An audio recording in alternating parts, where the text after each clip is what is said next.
buenas amigos del Rosario de las Once. Para el que no me conozca, me llamo Samuel, fui evangélico, protestante toda mi vida, nací en una familia evangélica y hace un año descubrí los tesoros de la fe católica en el Sagrado Depósito.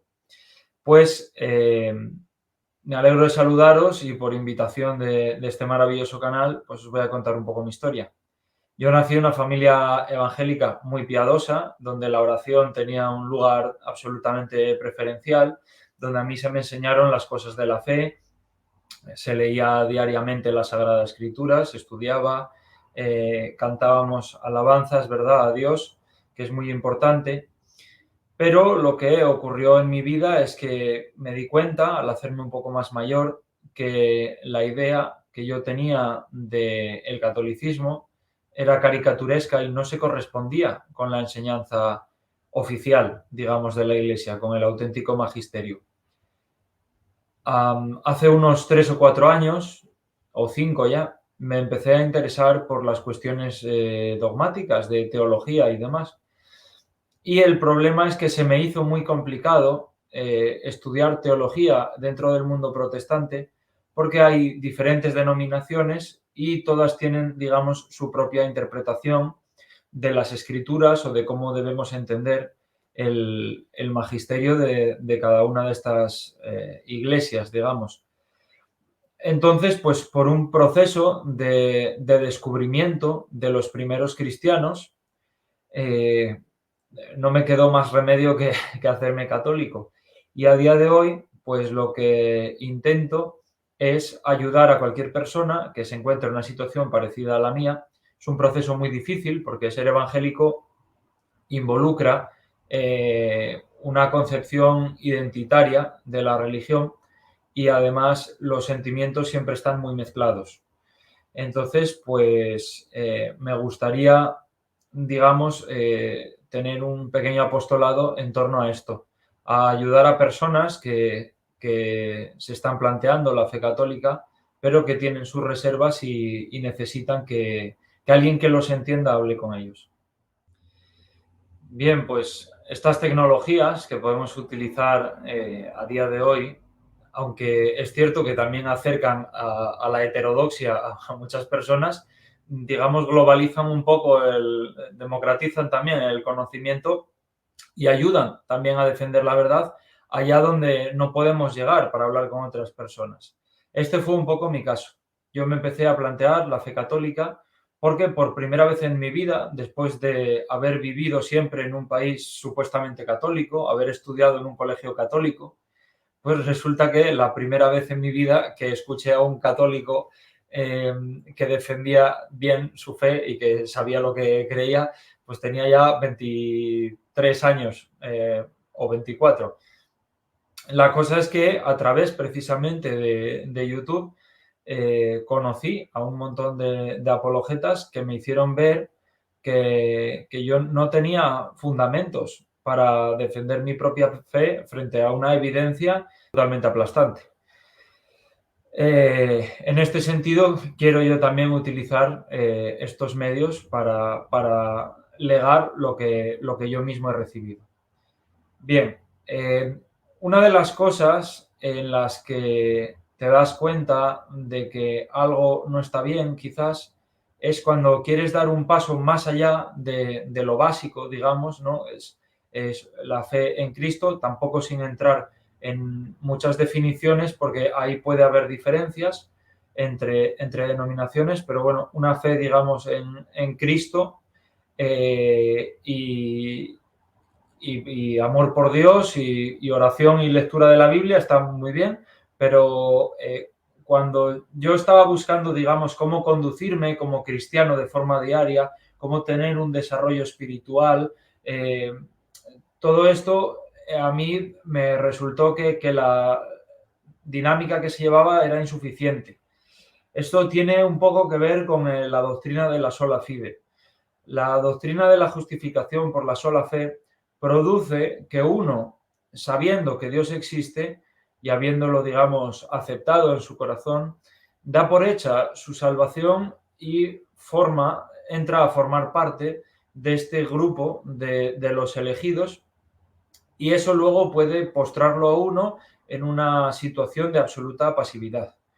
Es por eso que no existen místicos en el protestantismo, o precisamente por esa doctrina de que no tienen prácticas de piedad, solamente hacen oración espontánea, entonces no hay meditación. Este tipo de cosas producen que la fe se convierta en algo muy sencillo, que digamos está hecho para ser transmitido, de ahí el celo apostólico tan grande que tienen los hermanos protestantes, pero luego no hay mucho contenido. No hay un depósito de fe que ir descubriendo, digamos. Y por supuesto, también un tema muy importante es el de los sacramentos. Quiero decir, cuando uno descubre, ya desde un punto de vista histórico, ¿no? Pero incluso en mi experiencia personal, digamos, la utilidad de la confesión, la verdadera adoración que se encuentra en la Santa Misa, el sacrificio de nuestro Señor Jesucristo, el poder recibir la comunión, habiendo sido auténticamente consagrada después de esa epíclesis y demás, uno se da cuenta de que el protestantismo ha ido mutando a lo largo del tiempo, y a medida que ha ido pasado el tiempo, cada vez se han perdido más y más y más elementos de la fe cristiana que siempre estuvieron presentes, y es tristísimo. Y de hecho, hay personas que piensan que esto que estoy haciendo, estos vídeos, estas cosas, las hago para confrontar con los hermanos protestantes, y es todo lo contrario. Yo lo que tengo es una tristeza en el corazón, un dolor muy grande por estar recibiendo tantísimas bondades de la Iglesia, tantas bendiciones, estar tan enamorado de la Iglesia y de sus sacramentos y de sus consagrados y de sus gentes, y tan enamorado de todo, y que los hermanos protestantes estén privados de ello. O sea, la motivación principal para compartir esto es que me duele mucho que los protestantes estén sin comunión, sin sacramento de la reconciliación, están sin... es que están sin nada. Y la verdad es que es súper triste. Y el problema es que no es por una cuestión intelectual. Casi todos los protestantes varían de denominación a lo largo de su vida, están en varias iglesias que creen cosas distintas, casi todos. El problema no es una apreciación intelectual de la teología, eso no les cuesta trabajo. El problema son los rechazos emocionales que desde pequeño te enseñan. Piensas que las imágenes son ídolos, piensas que pedir la intercesión de nuestros hermanos que están en el cielo pues es idolatría también. Digamos, se te vacuna, ¿no? contra cualquier cosa externa a Dios, pero claro, se fabrica un plan de Dios que es distinto al que nosotros conocemos, que por la encarnación Dios se hace como nosotros para que nosotros podamos ser uno con Él. Es decir, Dios se identifica con los hombres y a través de ellos obra su gracia. En este sentido, ellos tienen un Dios un poco islámico, ¿no? Dios solamente es soberano, especialmente en la doctrina calvinista, y nosotros nos convertimos un poco en marionetas que juegan en un segundo plano, pero el Dios cristiano es uno que quiere que participemos de su plan de salvación. Es uno que escoge a los hombres y les da unos talentos y les da una labor, y es algo maravilloso. Precisamente por esto que estoy contando, de que nosotros participamos, digamos, nos asociamos con Dios en su plan de salvación, me he dado cuenta de que la decisión que he tomado de entrar a formar parte visible de la Iglesia Católica ha producido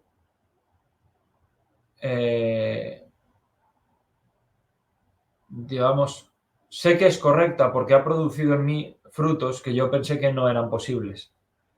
Dios ha sido todo para mí durante toda mi vida. He tenido esa gracia. La fe es un don y Dios me ha dado mucho. He tenido esa gracia. Y toda mi vida he tenido a Cristo como lo único de mi vida. Luego cada uno tiene sus épocas y tal, ¿no? Sobre todo cuando eres joven y demás, pero en general Dios ha tenido siempre el primer lugar en mi vida y en mi corazón. Y cuando alguien es todo para ti, a ti te parece que es muy difícil que tú puedas querer más a esa persona. Pero lo cierto es que haber entendido la imagen que la Iglesia Católica te da de Dios, a mí lo que me ha producido es esto que yo pensé que era imposible, que es que amo más a Dios que antes.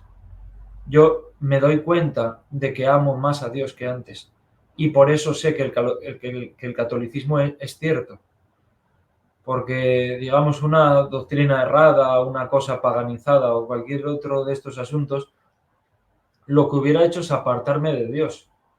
Y lo que ha hecho es que yo esté cada día más enamorado de su implicación con nosotros, digamos. Sin duda, amo más a Cristo que antes, que es algo que es que hasta diciéndolo me parece que es una locura, pero es así, me he dado cuenta de que es así. Luego también creo que en eso me han ayudado mucho los santos. Los santos dan testimonio del poder de Dios en la vida de las personas y digamos que por su intercesión también nos acercamos más a Él y verdaderamente, precisamente, es por ellos que también ha cambiado mi forma no solo de ver a Dios, sino de ver al prójimo. Es decir, he aprendido a ver a Cristo en todos y cada uno de los demás. Y lo cierto es que, bueno, a veces cuando digo cosas como la que estoy a punto de decir, algunos hermanos evangélicos me dicen que hago una caricatura o que es un hombre de paja, que si yo pensaba así es mi problema, pero que no lo asocia a los demás. Bueno, a mí de protestantismo no me va a dar clases nadie porque yo llevo toda mi vida siendo evangélico en España, he estado en cientos de iglesias, conozco perfectamente lo que se enseñan digamos, sé perfectamente cómo piensa el protestante. Si le avergüenza como son, ese es su problema, pero lo que estoy a punto de decir es verdad. Su visión del resto de personas que no son evangélicas es muy farisaica. Va muy en la línea del gracias Señor que no me hiciste como este. Yo soy de los elegidos, yo he recibido el verdadero evangelio, yo tal. Entonces, a mí, digamos, se me entrenó desde pequeño para ir con mi catálogo de argumentos, predicarle a la gente tratando, digamos, de que se convirtiera al evangelicalismo, pero quiero decir, tú los ves con unos ojos de es un réprobo, no es de los escogidos de Dios, ¿no? De alguna manera. Suena muy fuerte decir esto, es algo que siempre está en la cabeza de uno, pero que para verbalizarlo luego uno tarda un tiempo en reflexionar cómo eran las cosas. Por eso que a medida que ha ido pasando el tiempo me he dado cuenta de muchas cosas muy sectarias que hay en las iglesias evangélicas.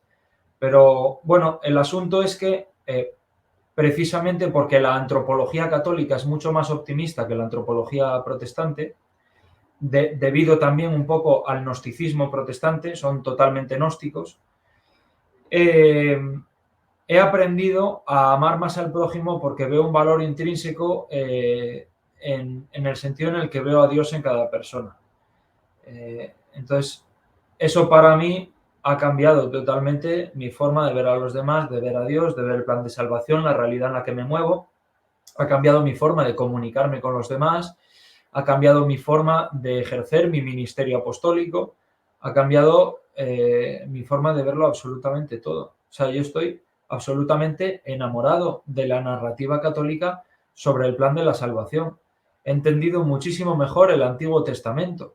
Esto es algo que los protestantes, digamos, no... Como son rupturistas, plantean cosas, digamos, muy novedosas, incluso a lo que siempre ha sido el cristianismo, han perdido también esa transición que nosotros conservamos en donde acogemos perfectamente el Antiguo Testamento y se va entendiendo mejor cómo da cumplimiento en el Nuevo Pacto y para los ejercicios de espiritualidad lo mismo, ¿no? O sea, el oficio divino, la liturgia de las horas, para mí ha significado también un testimonio de que la Iglesia Católica es cierta. Esto lo he comentado alguna vez, el hecho de que se haya perdido la vida monástica debido precisamente a la doctrina gnóstica que tienen, que se haya perdido la vida monástica en las comunidades protestantes es una tragedia, una tragedia. Y bueno, a mí son los padres de la Iglesia los que me traen a la única, verdadera, visible e institucional Iglesia de Jesucristo, fundada en Pentecostés. Y en cuanto a santos de mi devoción, digamos, desde el principio siempre tuve muy cerquita San Ignacio de Antioquía, que es el que con sus escritos me voló la cabeza sobre lo que yo pensaba que la iglesia primitiva era como los evangélicos, y claro, a mí me voló totalmente la cabeza en su defensa de la Eucaristía y de la jerarquía de los obispos y de 20.000 cosas más. Y últimamente también Santa Inés, la verdad es que no sé por qué, yo creo que es providencial, no tengo ni idea de por qué, pero Santa Inés también la tengo ahí. Pero sobre todo, digamos, en mi práctica diaria y en mi devoción en todo este proceso, quien ha estado ahí muy presente es Nuestra Señora, es la Virgen María.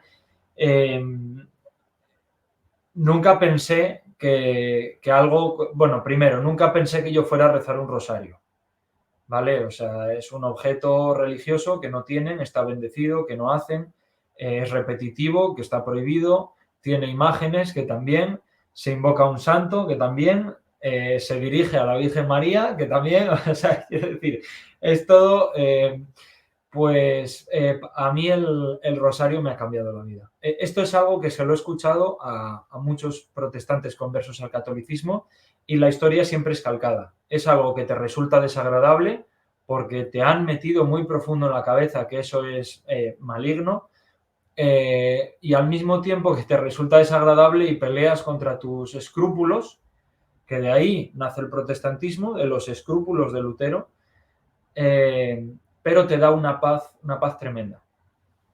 Una de las grandes maravillas católicas ha sido descubrir la Mariología. En la teología católica, María es intercambiable con la Iglesia. La representa y todo lo que se dice de una se dice de la otra. De hecho, todos los dogmas marianos se dicen o en virtud de Cristo o en virtud de la Iglesia que la representa. Y lo curioso es que, claro, ¿cómo voy a venir yo a la Iglesia sin que nuestra Madre me atraiga hacia ella? Si es lo mismo, ¿verdad? Y pues estoy muy, muy, muy agradecido, muy avergonzado de todas las cosas que he dicho y que he pensado sobre nuestra Madre antes de tener una mejor comprensión sobre ella. Antes de ver que la Biblia está llena de María, la mires por donde la mires, por si alguien me va a decir que eso es un invento posterior y no sé qué, la Biblia está llena de María. Y bueno, para mí ha sido pues lo que es una madre que me ha traído de la manita, que la he llamado cuando he tenido miedo, que me ha abrazado y que ahora entiendo todas las gracias que me ha conseguido del Señor y todo lo que me bendice todos los días. O sea que absolutamente clave. Para mí el papel de María absolutamente clave. Esto lo digo, se me ve muy convencido porque lo estoy. Podría dar una charla de 1 hora y media sobre Mariología y hacer todo tipo de conexiones y hablar de la Biblia y hablar de la historia y hablar de todo. Pero lo cierto es que por muy seguro que se me vea, el daño que te produce en lo que te enseñan sobre María impide que puedas resolver tus conflictos emocionales durante años. He tenido la suerte de conocer varios testimonios y son siempre iguales. Es gente como yo, que como son protestantes, están acostumbrados a estudiar, llegan, estudian todo sobre María, les pasa igual que a mí, están convencidos y todo, pero sufren durante 2, 3, 4 años porque es algo que no pueden integrar con naturalidad a su cabeza sin sentir el dedo acusador protestante llamándote idólatra y todo esto. Entonces, pues es absolutamente clave para mí. Todos los días hablo con nuestra madre, le pido a todo el mundo que es muy mariano que por favor le pida a nuestra madre por mí. Acepto todo lo que enseña la Iglesia e incluso estoy súper ansioso de nuevos dogmas, pero eso no significa que yo me sienta cómodo con ello. No me siento cómodo y eso es lo que a mí me da a pensar que de donde vengo hay algo que está mal. En el momento en el que tú no puedes pensar sin sentirte culpable, en el momento en el que tú no puedes ser racional sin que pienses que estás haciendo una barbaridad, pues te das cuenta de que hay algo ahí que no funciona. Hay algo ahí que no funciona. Y de hecho, por lo que comentaba, porque todos los protestantes están muy acostumbrados a estudiar y a cambiar de opinión varias veces a lo largo de su vida, el problema con el catolicismo del protestante no es intelectual, no es teológico, no es de estudio. El problema es siempre emocional. El problema es siempre emocional. El problema se manifiesta en su forma de expresarse, te das cuenta, en lugar de decir la Iglesia Católica, la Iglesia de Roma, que suena como maligno, o en lugar de decir la Virgen María, ¿no? Dice todo lleno de vírgenes, así como si fuera... no sé si me explico, pero es una forma de expresarse que da a entender que les da rechazo, les da miedo, les hace sentir mal, piensan que eso es maligno y demás. Hay mucha superstición evangélica sobre lo que es el catolicismo.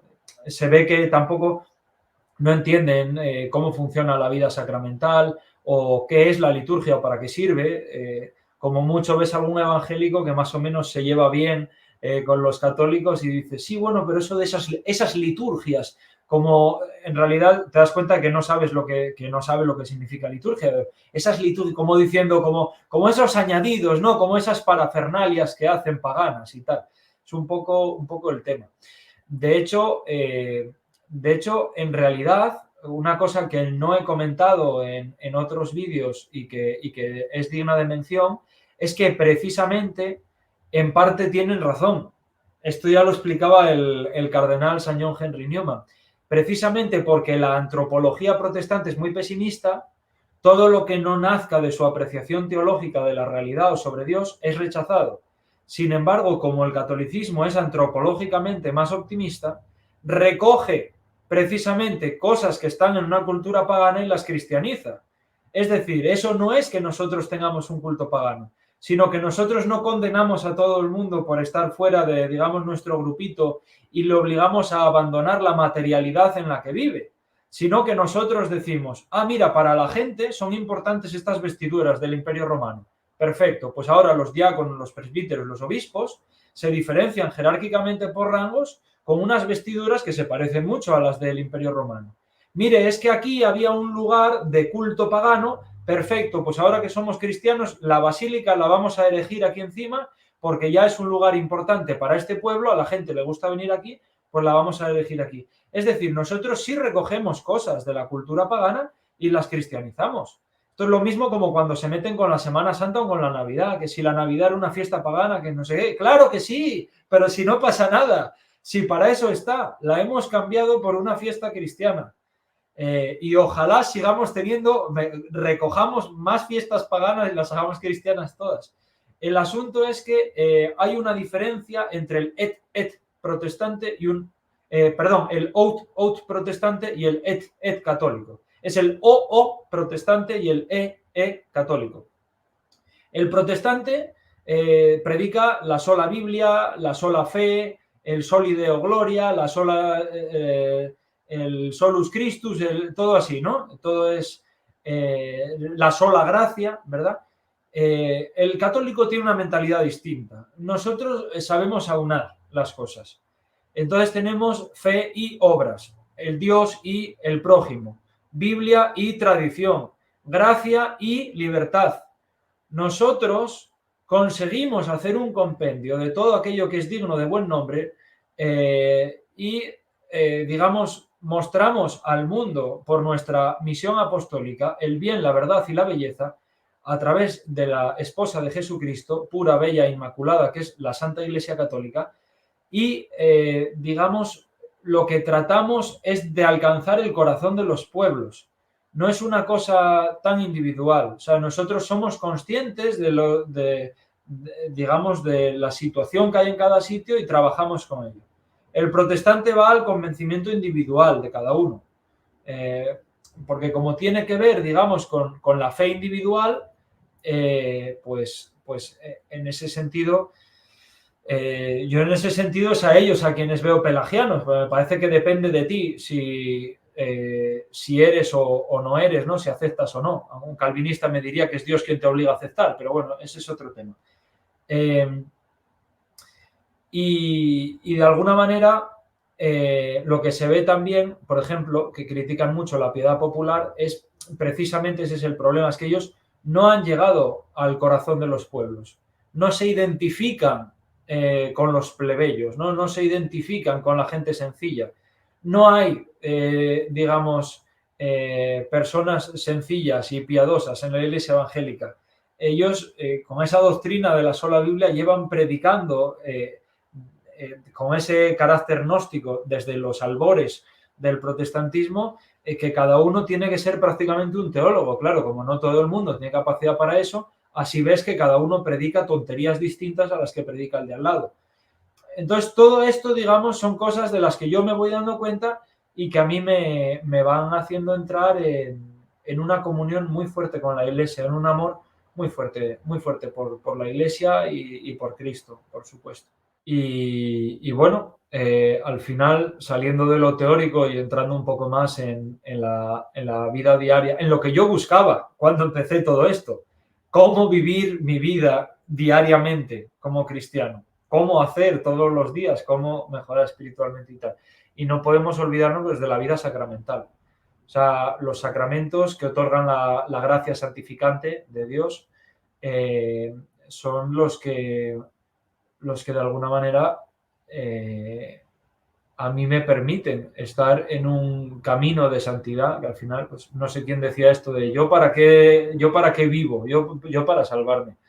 Pues en los sacramentos tengo a Dios auténticamente presente. No es un concepto, no es un digamos, un planteamiento intelectual, no es un sentimiento, que el protestantismo juega mucho con eso, sino que veo que aquí es donde se ha querido quedar Cristo y aquí es donde yo lo puedo recibir. Por un lado, la confesión me parece que, o sea, si eres católico, estás viendo el vídeo y hace, no sé, más de 15 días que no te confiesas, no sé qué haces, que no vas. O sea, verdaderamente la,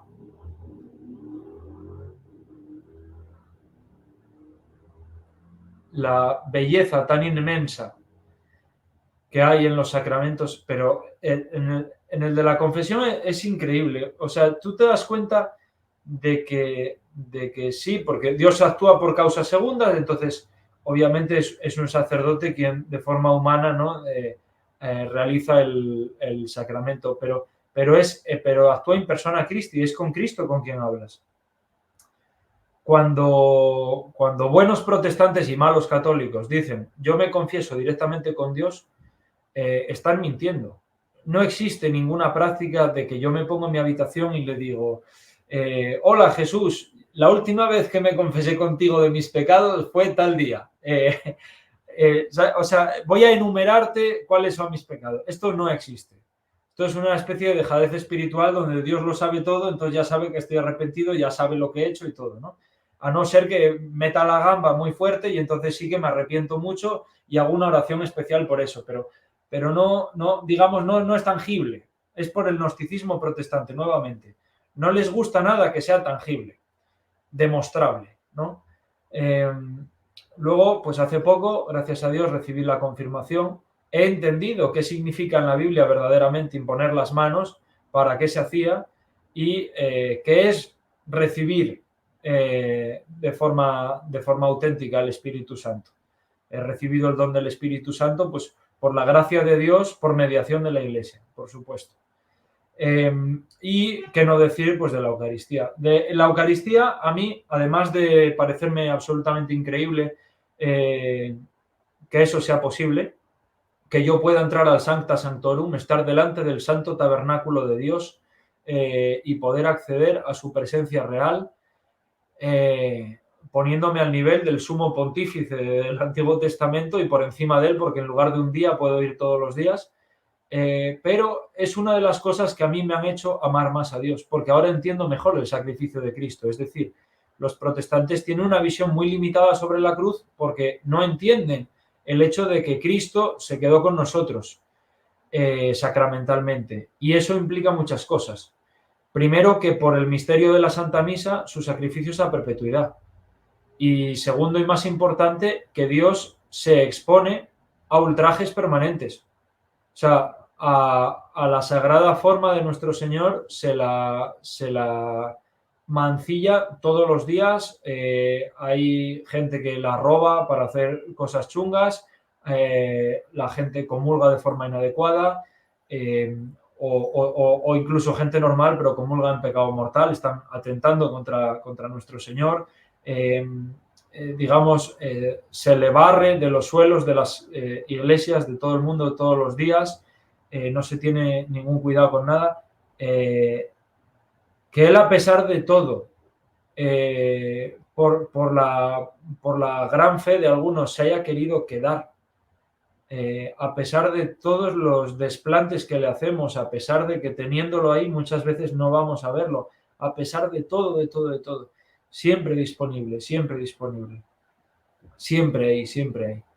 Desde pequeño siempre me hicieron repetir esta oración, es una oración que hacen los evangélicos y que de alguna manera parece demostrar la conversión de alguien, porque ellos, sabes que la conversión es, se produce una doble imputación que se llama, Cristo me atribuye su justicia desde la cruz y yo le imputo mis pecados y soy salvo en ese momento y ya estoy salvado, ¿no?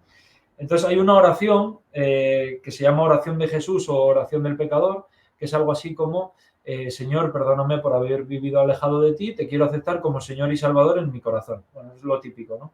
Bueno, pues ahora he podido aceptarlo en mi corazón, pero de verdad. Me lo he podido comer. Yo nunca, quiero decir, la fe protestante puede ser más o menos compleja o puede ser más, pero al final las cosas tú las puedes entender. Pero en la Iglesia Católica hay realidades que son muy superiores a la comprensión de uno. O sea, quiero decir, yo nunca voy a comprender cómo es posible que el Señor nos haya regalado la Eucaristía, se haya querido quedar con nosotros. Me parece que si fuéramos conscientes de verdad de lo que es un templo, si fuéramos conscientes de verdad de lo que es la Eucaristía, nos temblarían las piernas solo de pasar cerca de una iglesia. En la presencia de nuestro Creador, Dios Todopoderoso, en lo más simple del mundo, por amor a nosotros, esperando unirse con nosotros. Está prefigurado por los rollos de la ley que se comían en Ezequiel, si no me equivoco, por el maná, está por el sacrificio de Melquisedec, el Antiguo Testamento está lleno de alegorías a la Eucaristía y de hecho toda la Biblia y todos los sacramentos y todos los dogmas y todo lo cristiano, todo se puede leer en clave eucarística. La centralidad de la Eucaristía en la vida cristiana es increíble. Y con la misa lo mismo. Cuando entendí qué significaba cada cosa durante la celebración de la misa, me di cuenta que efectivamente que estaba asistiendo al sacrificio de nuestro Señor Jesucristo por nuestra redención en el Calvario. Me di cuenta que yo estaba en el Calvario, asistiendo a la obra de mi redención. O sea, es increíble, es increíble. En cada misa se vive la pasión, muerte, resurrección y ascensión a los cielos de nuestro Señor Jesucristo. Y cuando uno va teniendo una comprensión, digamos, de qué significa la liturgia, la verdad es que, por decirlo de una forma así un poco, es que alucinas en colores. O sea, no tiene más. Por si alguno no lo sabe, hace poco, tras un periodo prudencial de meditación y oración, pues llegué a la conclusión de que yo podía, digamos, ayudar, facilitar a otras personas el camino de vuelta a casa. Y si os interesan estos temas, los abordo en profundidad o los voy a abordar en profundidad en mi canal de YouTube. Se llama como yo, Samuel Clavijo. el arroba es Samuel Clavijo Apologética. Es muy reciente, pero ahí hemos ido trabajando un poco. Ahí vamos a abordar tema por tema en profundidad cada asunto para quien quiera conocer por lo menos un poco más la fe católica. Si luego alguien pues no lo compra, pues no pasa nada, pero por lo menos rechazar la fe católica con conocimiento de causa. Y en Instagram me podéis encontrar de protestante a católico.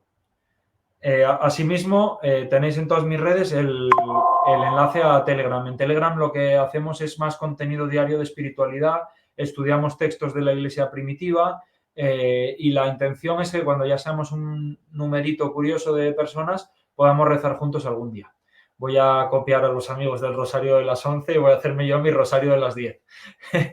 Entonces, pues encantado de ayudar a cualquier persona. Mucha gente me habla, me pregunta, oye, ¿esto cómo lo entendemos? ¿Esto cómo tal? Ningún problema. Entonces, este canal, reitero, Samuel Clavijo, tiene 3 funciones principales. La primera es dar a conocer el depósito de la fe a los hermanos separados.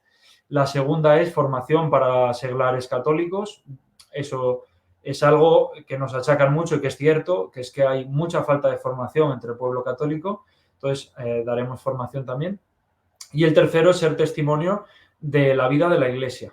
Es decir, más allá de lo teórico, lo doctrinal y demás, hacer entrevistas, comentar noticias, tener debates, cosas que muestren un poco más de forma cercana cómo es la vida de la Iglesia.